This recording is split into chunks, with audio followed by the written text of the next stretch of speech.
이것은 반드시 짚고 넘어가야 하며 지난 3년에 대한 실정에 대한 우리는 반드시 지적이 개인적으로 개인 발언으로 있어야 할 것 같습니다. 그렇게 이해해 주십시오. 자, 다음은 중앙대학교 경제학부에 계시는 김승욱 교수님의 개인 발언 있으시겠습니다. 부탁드립니다. 네, 소개받은 김승욱입니다.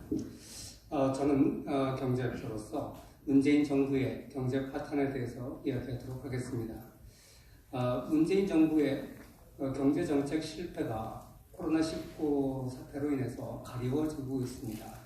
마치 코로나19 때문에 이 모든 경제가 어려워진 것처럼 얘기하고 각종 재정을 풀어서 인기를 얻고 있습니다.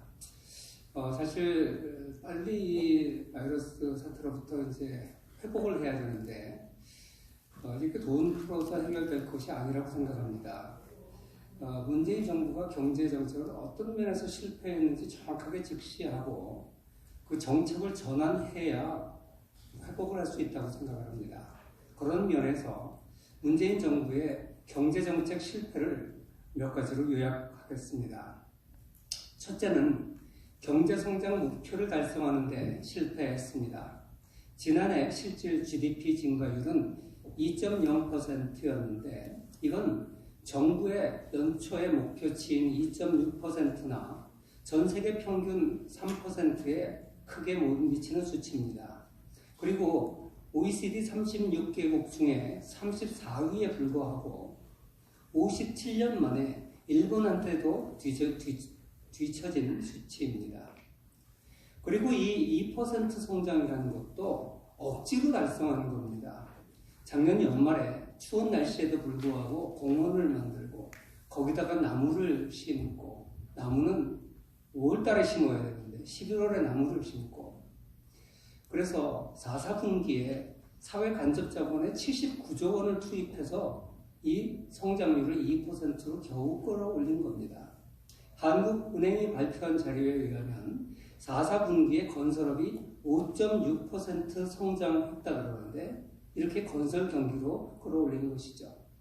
그리고 또 한국은행 자료에 의하면 작년에 2.0% 성장한 것 중에 정부 부문에 의한 성장이 1.5%고 민간 부문에 의한 성장이 0.5%입니다. 결국 재정을 쏟아부어서 경제 성장을 했다는 사실을 한국은행 자료에서도 확인할 수가 있습니다. 두 번째로 소득 분배도 악화시켰습니다. 소득 상위 20%의 소득은 올라간 반면에 하위 20%인 1분위의 소득은 오히려 더 떨어졌습니다. 이렇게 저소득층의 소득이 더 줄어든 이유는 임금 인상의 여파로 인해서 일자리가 사라졌기 때문입니다. 임금 전반에 영향을 미쳐서 기업들이 고용을 늘리지 않았습니다. 문재인 정부의 지난 3년 동안 118만 개의 일자리가 사라졌습니다. 많은 기업들이 해외로 이전했고 산업 생산은 19년 만에 최악의 수준이었으며 제조업 생산 능력은 48년 만에 최대 폭으로 하락했습니다. 세 번째는 비정규직이 오히려 늘어났다는 것입니다. 지난해 비정규직 근로자는 748만 명으로 1년 사이에 86만 명이 증가해서 관련 통계를 작성하기 시작한 2003년 이후 역대 최대 수준으로 증가했습니다. 전체 근로자 가운데 비정규직 근로자의 비중도 36.4%까지 늘었습니다. 반면에 정규직 근로자는 35만 명이 줄어들었습니다. 네 번째 실책을 보면 이러한 소득주도 성장 직격탄에 자영업자들이 타격을 크게 입었습니다. 우리나라의 자영업자 수는 작년 8월 기준으로 566만 2천 명입니다. 이 중에서 직원을 고용하지 않는 1인 사업 자영업자가 16만 명이나 증가했습니다. 인건비가 오르니까 사람을 고용할 수 없는 겁니다. 직원을 고용하는 자영업자는 18만 명이 반대로 감소했습니다. 그리고 2018년 기준으로 도소매, 음식, 숙박업 등 4대 업종에 자영업 폐업률이 무려 89%였습니다. 우리가 알다시피 작년에 크게 올랐기 때문에 2018년 19년에 크게 올랐기 때문에 이런 일이 발생했습니다. 집에 100만 원 이하밖에 가져오지 못하는 자영업자가 90%라고 합니다. 사실 이 소득주도 성장 정책의 원조격인 세계노동기구 보고서에 의하면 자영업자 비율이 높은 나라에서는 이 정책이 효과가 없다고 명시되어 있음에도 불구하고 우리는 OECD 국가 가운데 5번째로 자영업자가 비율이 높은 나라인데 이러한 정책을 시행했습니다. 도저히 이건 이해하기가 어렵습니다. 5번째로 수출도 큰 타격을 받았습니다. 이 아이러 보고서에서 수출을 많이 하는 나라들은 다른 나라와 경쟁을 해야 되기 때문에 소득을, 임금을 많이 올리면 성장이 안 된다고 했습니다. 마찬가지로 우리나라는 세계에서 수출 많이 하는 나라 중에 하나죠. 수출이 무려 15개월 동안 연속 감소했습니다. 정부는 무역 수지가 흑자라고 자랑하고 있는데 이거는 수출이 늘어서 흑자가 되는 것이 아니라 경기가 나빠서 수입이 더 큰 폭으로 줄어들었기 때문에 무역 수지가 악화되지 않은 것입니다. 이렇게 문재인 정부의 경제 실책을 5가지로 요약을 했습니다.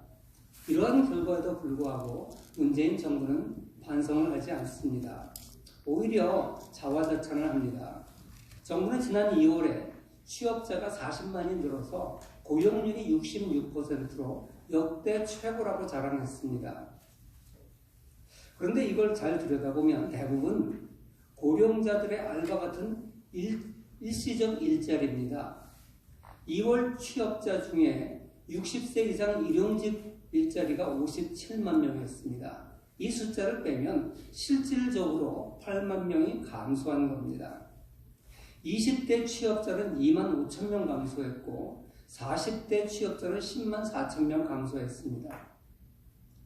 그런데 정부는 알바를 중단한 노인들을 일시휴직자라는 이유로 취업자에 넣어서 계산해서 취업자가 늘었다고 발표했습니다. 이건 통계 조작 수준입니다. 정부가 국민의 혈세를 투입해서 하는 이런 성장은 세금이 주도하는 가짜 성장입니다. 2020년 올해 정부 예산은 잘 아는 바와 같이 514조 원입니다. 지난 3년 동안 문재인 정부는 무려 예산을 114조 원이나 증가시켰습니다. 그런데 이번 코로나 불황 응급 처방으로 이 막대한 예산을 활용할 생각은 하지 않고 빚내서 11조 7천억 원의 추경 예산을 편성한다고 합니다. 그렇게 되면 국가 부채는 815조로 늘어나게 됩니다. 심지어 빚내서 전 국민에게 100만 원씩 주자는 말도 나오고 있습니다. 문재인 정부 들어서 국가 부채가 약 100조 원 정도 늘어났습니다. 그동안 한국은 국가 부채가 비교적 낮기 때문에 재정 건전성 면에서 매우 훌륭한 국가였습니다. 이건 지난 정부들이 국가 재정을 건실하게 사용했기 때문에 그렇습니다. 그런데 현 정부는 복지를 확대한다는 명분으로 국가 부채를 크게 늘리고 있습니다. 우리나라의 국가 부채가 비교적 적은 이유는 전 정부들의 잘한 것도 있겠지만 사실은 본격적인 고령사회로 들어간 것이 지금 2년밖에 되지 않았습니다. 그리고 국민연금이 비교적 최근에 실시됐습니다. 그래서 재정 지출을 할 분야가 그렇게 많지 않았죠. 그런데 이제부터 국민연금 지급이 본격화되고 있고 국민의 25%를 차지하는 베이비붐 세대가 본격적으로 고령 연령에 들어와서 국민연금의 혜택을 받기 시작하고 있습니다.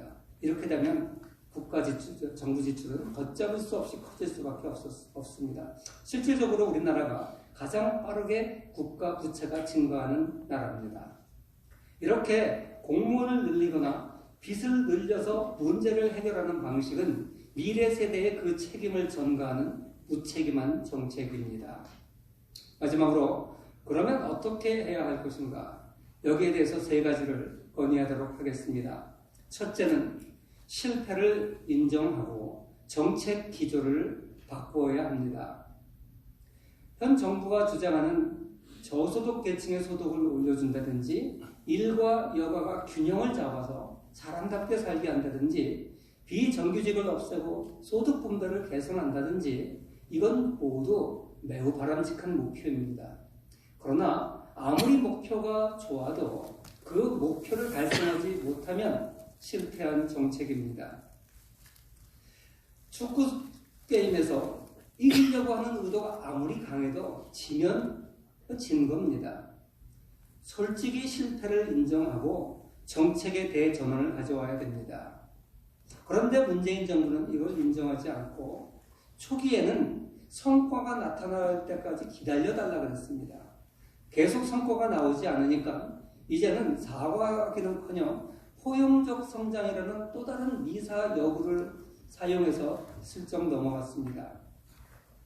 이렇게 현 정부가 경제 정책을 전환할 뜻이 없다면 어떻게 해야 되겠습니까?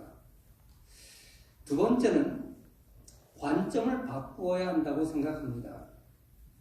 현 정부는 기업은 악한 것이고 노동자는 선한 것이라는 이분법에 빠져 있습니다. 시간당 10,000원도 안 되는 임금을 주는 사업자는 노동자를 착취하고 있다고 판단합니다. 사용자는 이윤을 남기기 때문에 늘 지불 능력이 있다고 전제합니다. 시장을 신뢰하지 못하고 기업을 악의 축으로 생각하는 관점으로 인해서 비현실적인 대안을 자꾸만 만들어냅니다. 사실 인류 최고의 발명품은 바로 기업제도입니다. 고용이 최고의 선이고 경제 성장의 동력은 자유기업에서 나옵니다. 이러한 사실을 직시해야 됩니다. 마지막 세 번째로 전문가를 인정하고 경청할 것을 원합니다. 전문가의 의견을 무시하고 추진했던 탈원전 정책을 강행한 것이나 노무현 정부의 부동산 정책 실패를 계속 반복하고 있는 것, 그리고 이번 코로나19에 대한 방역 대책, 이 모든 것은 전문가의 전문성을 무시해서 화를 부르고 있는 것입니다. 경제 정책도 마찬가지입니다. 주류 경제학자들을 자본주의를 옹호하는 경제학자들이라고 편견을 가지고 있고 비주류로 분류되는 경제학자들을 중용해서 잘못된 정책을 남발하고 있는 겁니다. 이 세 가지 방향으로 정책이 전환이 되지 않으면 코로나19가 설사 진정된다 할지라도 한국 경제는 회복하는데 많은 시간이 걸릴 것이라고 생각을 합니다. 이상 마치겠습니다. 감사합니다, 교수님. 좋은 말씀 잘 들었습니다. 다음은 우리 전문가가 사실은